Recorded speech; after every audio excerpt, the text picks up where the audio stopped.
மே 30ஆம் தேதி வரப்போற இந்த 27 நிமிஷத்தை மட்டும் தயவு செஞ்சு மிஸ் பண்ணிடாதீங்க. உன் அப்பன் முருகனை பிடிக்கும் என்றால் கமெண்டில் கந்தனுக்கு ஆரோகரா, முருகனுக்கு ஆரோகரான்னு எழுதுங்க. கடன் பிரச்சனையால நிம்மதி இல்லாம தவிச்சிட்டு இருக்கீங்களா? எவ்வளவு சம்பாதிச்சாலும் கையில காசு நிக்க மாட்டேங்குதா? அப்போ வர மே 30ஆம் தேதி சனிக்கிழமை.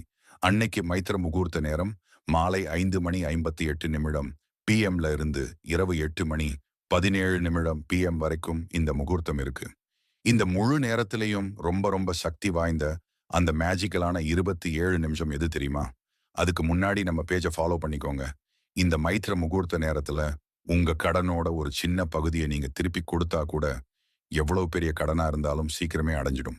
இரவு நேரத்தில் வருவதால் ஒரு வெள்ளை துணியில நீங்க கடனுக்கு கொடுக்க போகும் அந்த பணத்தை அதில் வைத்து ஒரு ஏலக்காய், மிளகு 3, விரலி மஞ்சள் 1, ₹1 நாணயம் 1 வைத்து அதை இந்த மைத்திர முகூர்த்த நேரத்தில் கட்டி பூஜை அறையில் வைத்து விடுங்கள். அதன் பிறகு சென்று கடனை அடைத்து விடுங்கள். இந்த நல்ல தகவலை உங்க ஃப்ரெண்ட்ஸ் அண்ட் ஃபேமிலிக்கும் ஷேர் பண்ணுங்க. எல்லாரும் நல்லா இருக்கட்டும்.